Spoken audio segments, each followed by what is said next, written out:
नमस्कार मित्रों, गुरुकुल की इस व्याख्यानमाला में आप सब लोगों का स्वागत है।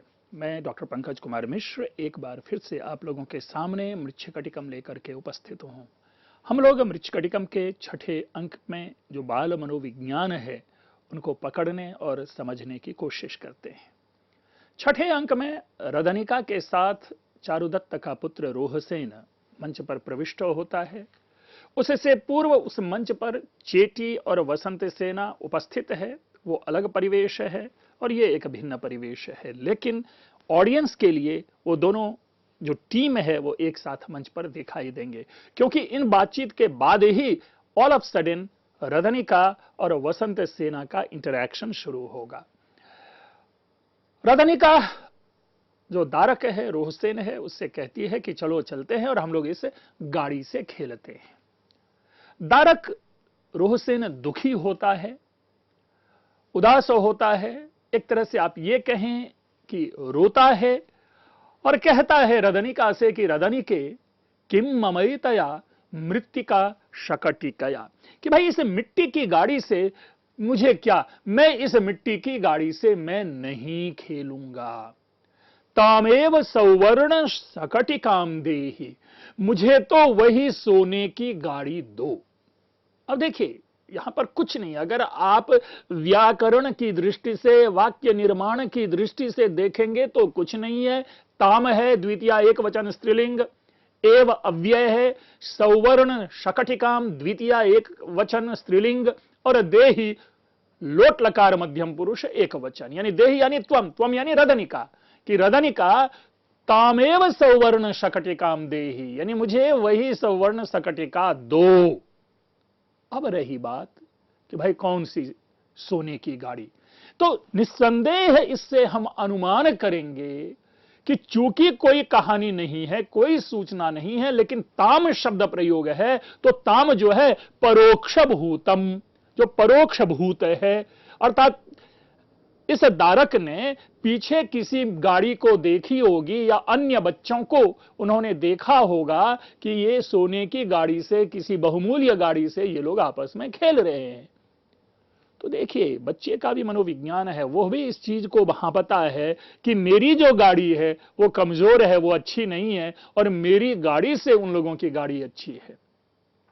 मित्रों, यूं तो मैं बहुत अधिक तो नहीं, लेकिन मैं सोचता हूं कभी कभी कि जो प्रेमचंद हुए, उन्होंने जब ईदगाह की रचना की होगी, ईदगाह जो उनकी कह सकते हैं कि कालजयी कथा है, जो हर कठोर से कठोर के आंखों में आंसू ला देता है, उस ईदगाह की पृष्ठभूमि में कदाचित समझता हूं कि शायद यही प्रसंग रहा होगा। वहां पर भी खिलौने खरीदे जाते हैं। जो बड़े बड़े धनी घर के जो बच्चे हैं वो बड़े बड़े बहुमूल्य खिलौनों को खरीदते हैं, लेकिन जो वहां हामिद है वह एक बेचारा चिमटा खरीदता है। तो यहां विपर्य है।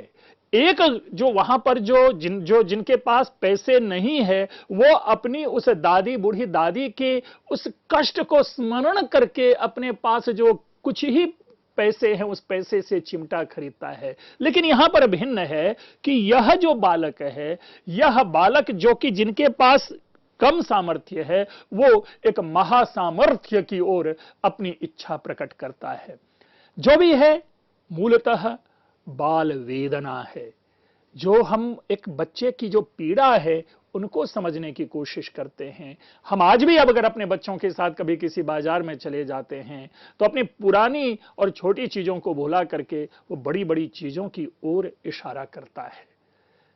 रदनिका रिप्लाई देती है सनिर्वेदम निश्वस्य। ये जो सनिर्वेदम है ये भी छोटी छोटी बातों को कह रहा होता है।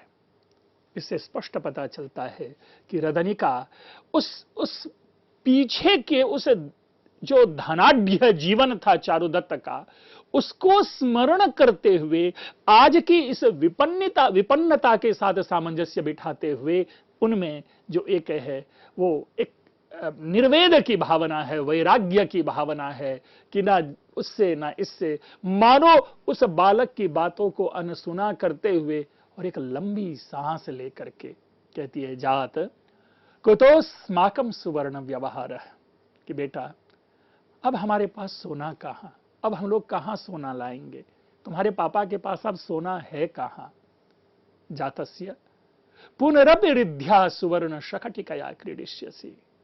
बेटा, जब फिर कभी हमारे पास संपत्ति होगी, जब फिर कभी हमारे पास सामर्थ्य होगा, तो उस मिट्टी की गाड़ी से तुम खेलोगे। देखिए, यह विपन्नता की पीड़ा है। ये हर समाज में ऐसी दरिद्रता, ऐसी गरीबी होती है।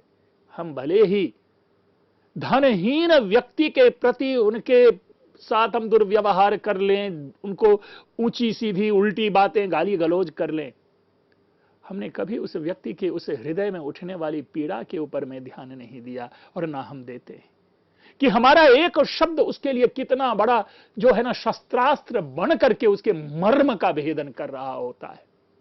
यहां भी वही स्थिति है। वह रदनिका जिसने की चारुदत्त की उस रिद्धि को, उस सामर्थ्य को, उस धन वैभव को देखा है अपनी आंखों से, या मे भी ऐसा हो सकता है कि इस बालक ने भी अपने इससे पूर्व के समय में 1 साल 2 साल पहले अपने पिता की वो समृद्धि देखी होगी और वो उनके पास भी सोने की गाड़ी रही होगी।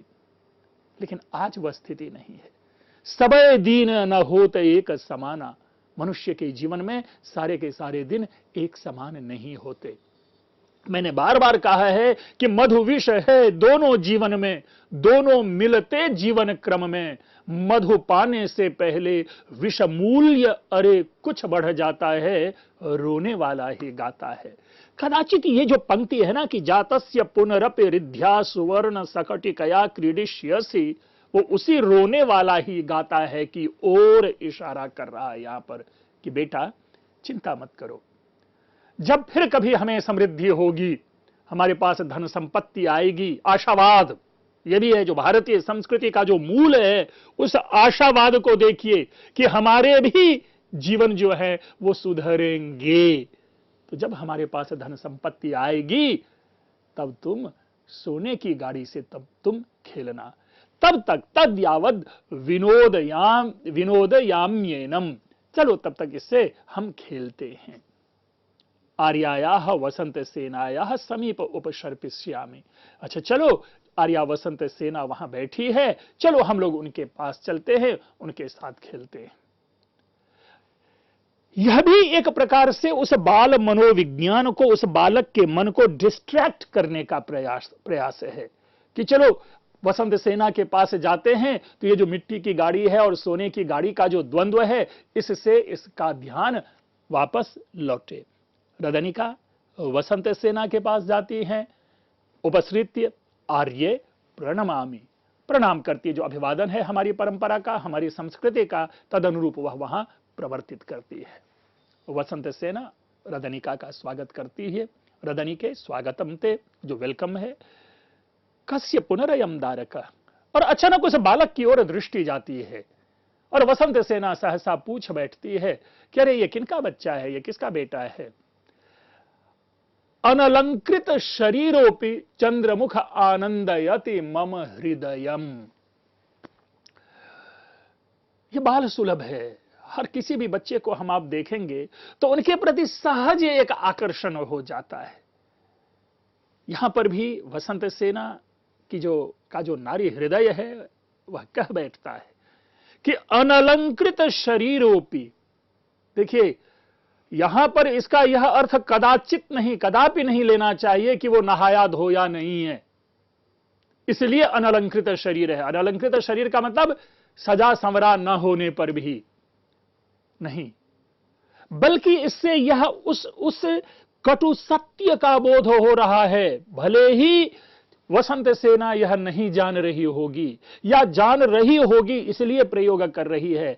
अब चारुदत्त के पास वह सामर्थ्य नहीं कि वह अपने पुत्र को सजा संवार करके, अच्छा कपड़ा पहना करके, अच्छे आभूषण में पहना करके, अच्छी तरह से सजा संवार करके लोगों के सामने जाए या घर के बाहर खेलने के लिए निकले। तो यही कारण है कि वह अनलंकृत शरीर है, क्योंकि चारुदत्त का सामर्थ्य नहीं है अब। लेकिन कह रहा है कि चंद्रमुख इव, जो चंद्रमुख है, ये चंद्रमा के समान जो सुंदर दिखने वाला मुख वाला जो ये बालक है, मम हृदयम आनंदयति, मेरे हृदय को आनंदित कर रहा है। अर्थात वसंत सेना का जो आकर्षण है उस बालक के प्रति चला जाता है। वो बालक देखने में बड़ा सुंदर है, क्यूट जिसको आज की भाषा में कहते हैं, स्वीट कह लेते हैं, इनोसेंट कह लेते हैं, जो भी इस तरह की शब्दावली है आप प्रयोग कर लें, लेकिन एक सहज जो छोटे जो शिशु को देखने के बाद जो मन आनंदित होता है, उसी प्रकार का आनंद वसंत सेना को प्राप्त हो रहा है और वो उसको अपने भावों से शब्दों के द्वारा अभिव्यक्त कर रही है। रदनिका कहती है, एष खलु आर्य चारुदत्तस्य पुत्रः रोहसेनो नाम। द वेरी फर्स्ट टाइम हम देख रहे हैं कि दारक का पहली बार रदनिका जो है हमारे सामने नाम प्रस्तुत करती है। रदनिका कहती है कि यह आर्य चारुदत्त का पुत्र है जिसका नाम रोहसेन है। ठीक है, अभी तक हम ब्रैकेट में और दारक दारक दारक आदि शब्द पढ़ते आ रहे थे, बोलते आ रहे थे, लेकिन the very first time Radanika is using his name Rohsen. अब देखिए, अब एक और भाव परिवर्तन होता है वसंत सेना में। ध्यान रखेंगे कि यह केवल चंद्रमुख की तरह दिखने के कारण उसको उसके हृदय को आनंदित नहीं कर रहा। जैसे ही वसंत सेना सुनती है कि यह चारुदत्त का पुत्र है, वसंत सेना बाहें फैला करके अपने गले के पास लेती है। एहि में पुत्रक आलिंगमाम, आ बेटे आ और मेरे से आलिंगन कर, आ तुमको मैं गोद में बिठाती हूं। इत्यंके उपवेश्य, और इस प्रकार क्या है, गोद में बिठा करके अनुकृतम अनेन पितु रूपम। अरे वाह, इसने तो पिता के रूप का ही अनुकरण कर लिया।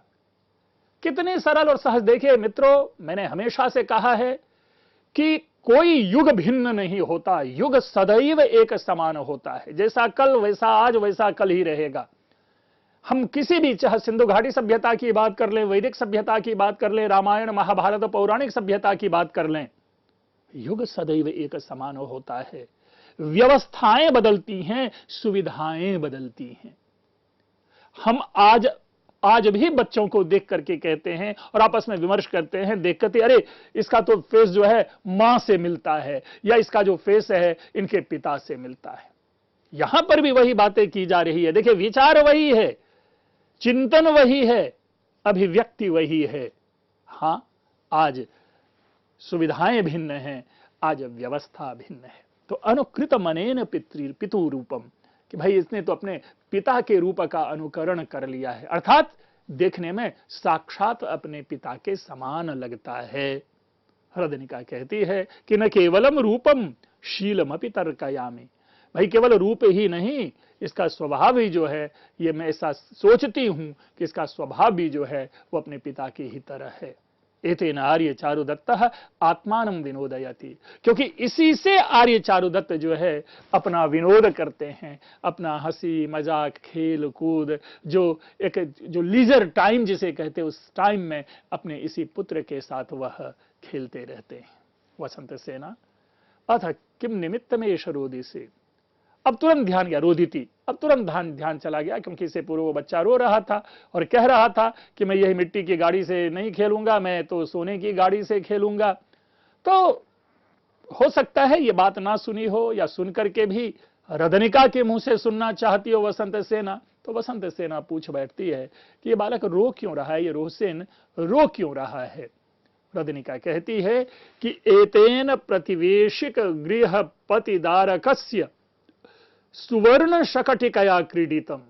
अब क्या है कि जो प्रतिवेशिक गृहपति दारिकसी, जो प्रतिवेशी यानी पड़ोसी, गृहपति यानी घर का मालिक, दारकस्य यानी बेटा, अर्थात जो पड़ोसी जो है, पड़ोसी के घर का जो मालिक है, उनके पुत्र जो था सुवर्ण शकटिकम क्रीडितम, कि ये उनके सोने की गाड़ी से, उनकी जो सोने की गाड़ी थी, उस सोने की गाड़ी से यह खेल रहा था। तेन च सा नीता, लेकिन वो जो गृहपति का बालक जो था वो लेकर के चला गया। ततः पुनः ताम याचते कि मया इयम मृत्तिका शकटिका कृत्वा दत्ता, ततो भनति रदनिके किम ममैतया मृत्तिका शकटिकया तामेव सुवर्ण शौकटिका देहि। जो मैंने पीछे तामेव शब्द की व्याख्या की थी, उसका ये प्रसंग आ गया कि अपने पड़ोसी बच्चे के साथ जब ये खेल रहा था तो उसके पड़ोसी बच्चे के साथ एक सोने की गाड़ी थी। खेलने के बाद वो बालक जो था वो अपनी गाड़ी लेकर के घर चला गया।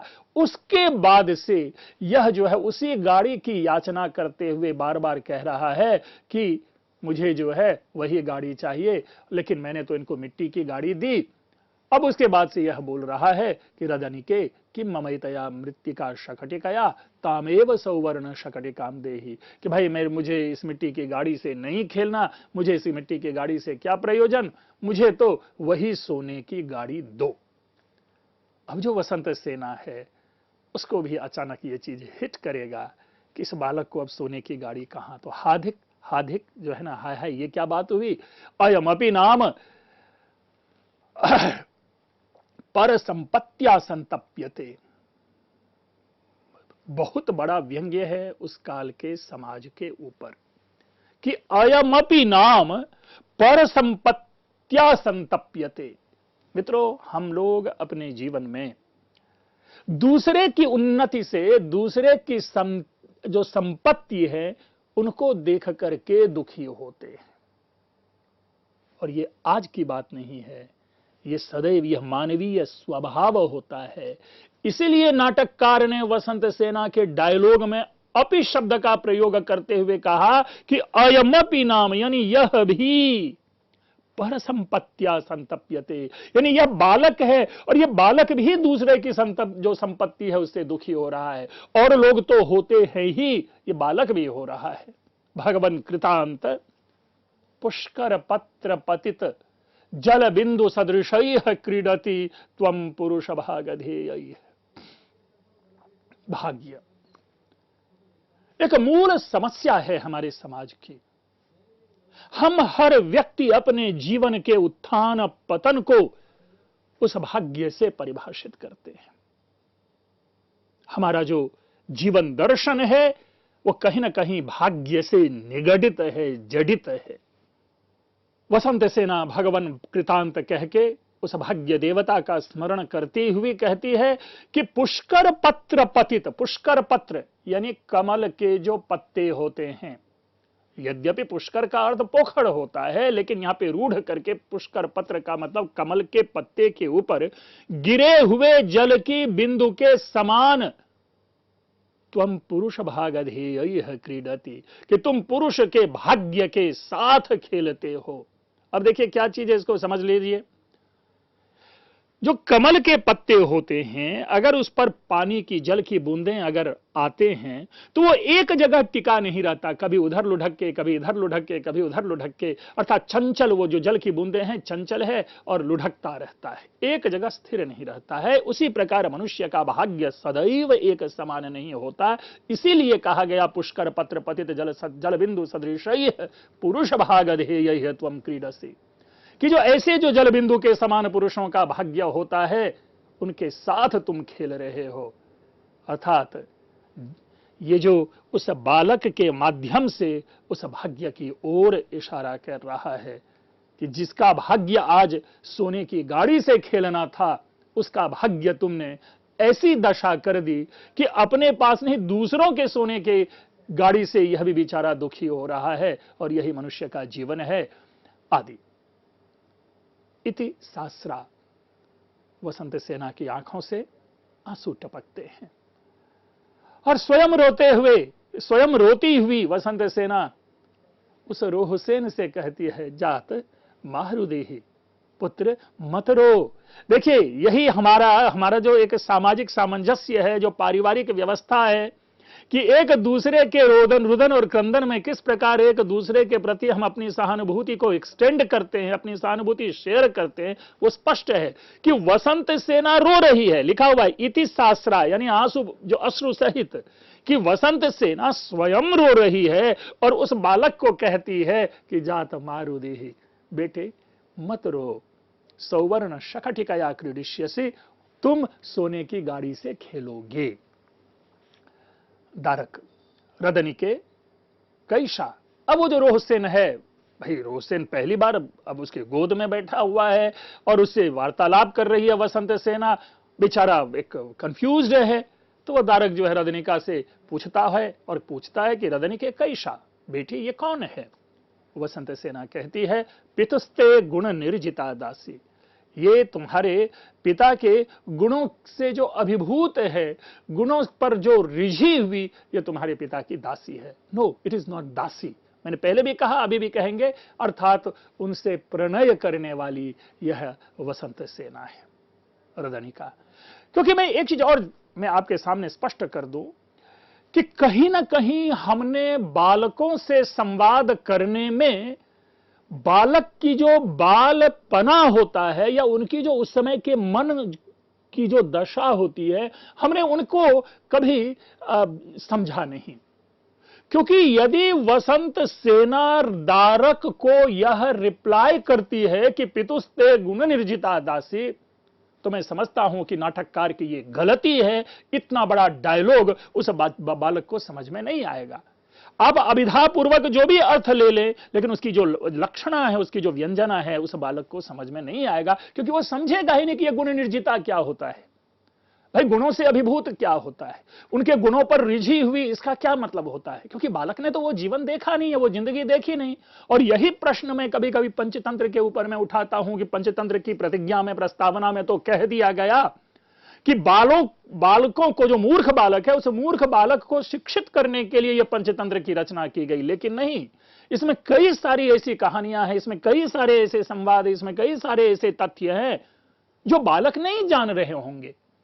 और जब बालक वो विषय नहीं जान रहे होंगे और वो न जानने वाले विषयों से युक्त जब कहानी बालकों को सुनाई जाएगी, तो बालक की मूर्खता कैसे दूर होगी, वो तो और कंफ्यूज्ड होता चला जाएगा। यहां पर भी वसंत सेना का जो ये डायलॉग है, और यदि सही में ये नाटककार के द्वारा निर्मित डायलॉग है, तो ये नाटककार की हीनता है और उन्होंने उस बालक के मनोदशा की उपेक्षा की है। यहां पे गुण निर्जिता दासी शब्द नहीं होना चाहिए था, सामान्य कुछ और संवाद यहां पर क्रिएट किया जा सकता था, ताकि उस बच्चे से एसोसिएट हो सके। एनीवे, रदनिका कहती है, जात आर्या ते जननी भवती।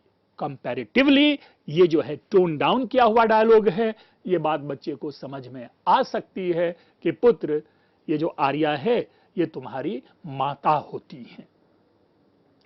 फिर भी ठीक है, अब यहां पर क्यों इस पे प्रोटेस्ट करेगा वह जो है बालक, क्यों प्रोटेस्ट करेगा? क्योंकि बालक तो जानता है कि उसकी तो एक ही मम्मी है और वो मम्मी जो है वो धूता है, तो कहेगी कि नहीं, ये मेरी मम्मी नहीं है, ये मेरी मम्मी नहीं हो सकती है। और ये बाल मनोविज्ञान है, ये सही है, ये सत्य है, बच्चे ऐसे करते हैं, उनका व्यवहार इसी प्रकार है। ये उनका एक नेचुरल वे ऑफ, जो कह सकते हैं कि जो पोजीशन को जो है वो टैकल करना होता है, बच्चे इसी तरह कहेंगे। पुनः गुण निर्जिता दासी से हम उस रोहसेन को नहीं समझ सकते। बालक रोहसेन कहता है कि रदनिके अलीकम त्वम भर्णसी। रदनिका, तुम झूठ बोल रही हो, क्योंकि यदि अस्माकम आर्या जननी तत् किमर्थम अलंकृता, कि यदि यह मेरी माता है तो ये अलंकृत क्यों है। देखिए, बच्चे का ध्यान कहां कहां जाता। तभी मैंने कहा कि शायद बच्चे को बहुत अधिक समझने और समझाने की कोशिश यहां पर नाटककार ने की है, और इतना डेवलपमेंट कहीं और बच्चों को लेकर के हम नहीं पाते। मैंने टिप्पणी उस पर पहले ही कर रखी है कि यदि ये हमारी माता है तो ये अलंकृत क्यों है। क्यों? क्योंकि उसने कभी भी धूता को अलंकृत नहीं देखा, अपनी मां को कभी भी अलंकारों से युक्त नहीं देखा। भले ही बच्चों में वो वेदना नहीं हो, उस अपने मां की उस अवस्था की पीड़ा को न समझे, लेकिन बात में तो सत्य है कि अगर मेरी माता होती तो इनको अलंकृत नहीं होना चाहिए था। इनके पास इतने पैसे कहां हैं भाई, हम तो गरीब हैं और ये तो धनी हैं। तो वसंत सेना कहती है, जात मुग्धेन मुखेन अति करुण मंत्रयसी, कि बड़े ही इनोसेंट हो और अपने इस इनोसेंट मुंह से तुम बहुत ही अति करुणा, ये मतलब अत्यधिक करुणा से युक्त बातें तुम कर रहे हो। जो बातें मैंने समझाई अपनी माता और इसके बीच के जो अंतर है, उस अंतर को रोहसेन ने जिस प्रकार अपने संवाद से यहां पर स्पष्ट किया है, निस्संदेह यहां पर वसंत सेना का डायलॉग उसके अनुरूप जा रहा है। अब वसंत सेना क्या करती है कि अपना सारा आभूषण उतार देती है। नाट्येन आभरणानि अवतार्य रुदति, अपने आभूषण को उतार देती है और वह रोने लगती है और कहती है, एषा इदानीं ते जननी संवृत्ता, लो मैंने अपने सारे आभूषण उतार दिए, अब मैं तुम्हारी मां हो गई। अब तो हो गई ना तुम्हारी मां। तद्गृहाण एतम अलंकारम, अब तुम ये अलंकार ले लो और सौवर्ण शकटिकाम घटे, और सोने की गाड़ी बनवा लो। देखिए, जो यही सब चीज जो है, जब हम साहित्य पढ़ते हैं, मैंने बार बार कहा है कि साहित्य कभी भी अलंकार के रहस्य को पकड़ने के लिए नहीं होता, छंदों के विश्लेषण के लिए नहीं होता। वस्तुतः साहित्य जो है वह जब तक मानव हृदय को पूरी तरह से अपने में ग्रैब ना कर ले, अपने में डुबकी ना डुला दे, मनुष्य उसके साथ चलने ना लगे, बहने ना लगे, जब तक उस भाव को हम नहीं समझते तब तक वह साहित्य साहित्य नहीं है। और कोई भी कवि जब साहित्य की रचना करता है तो अलंकारादि विश्लेषण के लिए साहित्य की रचना नहीं करता। कितना सुंदर भावपूर्ण संवाद है यहां पर वसंत सेना और दारक के बीच में। दो ही संवाद ने मानो उस समाज, उस परिवार, उस व्यवस्था, उस गरीबी और उस धनी के जो द्वंद्व हैं उनको हमारे सामने उपस्थित करके रख दिया। एक भावुक हृदया वसंत सेना है जो बच्चे की उस भावना से पीड़ित होती है, और चूंकि वह चारुदत्त को अपने जीवन में ले आई है तो इसीलिए चारुदत्त की पत्नी की जो अवस्था होनी चाहिए, अवस्था यानी स्थिति होनी चाहिए, उसी स्थिति में वसंत सेना स्वयं को डालती है और अपना सारा का सारा आभूषण उतार देती है और कहती है कि लो अब तो मैं तुम्हारी मां हो गई, अर्थात मैं भी अब अनलंकृत हो चुकी हूं। तो बस वो जो शुरू का है भाव उसको यहां पर लिया। रोहसेन कहता है, अपेहि न ग्रहिष्यामि रोदिषित्वम, बच्चे भी अपने सामने किसी को रोना नहीं देखना चाहता। कई ऐसी कहानियां हैं कि बच्चे स्वयं अपनी मां की आंखों के आंसुओं को पोंछते हुए बच्चों को दिखाया जाता है। कहती है, नहीं दूर हट, नहीं मैं तुम्हारे पास नहीं जाऊंगा, न ग्रहिष्यामि, मैं तुम्हारे इस आभूषण को ग्रहण नहीं करूंगा। भाई क्यों? रोदिषित्वम, तुम तो रो रही हो, और तुम रो रही हो इसलिए मैं तुम्हारा आभूषण नहीं लूंगा। वसंत सेना अश्रूनि प्रमृज्य, अपनी आंखों के आंसू को पोंछ लेती है और कहती है, जात न रोदिष्यामि, पुत्र अब मैं नहीं रोऊंगा, गच्छ, जाओ, क्रीड, खेलो तुम। अलंकारैः मृच्छकटिकं पूरयित्वा, और अलंकार से, अपने आभूषणों से वो जो मिट्टी की गाड़ी है उस मिट्टी की गाड़ी को भर देती है। जात कारय सौवर्ण शकटिका, लो तुम्हारी गाड़ी जो है अब सोने की हो गई। इति दारक मादाय निष्क्रांता रदनिका। अब ये इतने इस संवाद को देखिए कि वह वसंत सेना भी समझ जाती है उस बालक की जो स्थिति है, बालक की मानसिकता है, उसको लेती है। लेकिन मूल विषय आ रहा हूं कि अलंकारैर मृच्छकटिकम पूरयित्वा पर।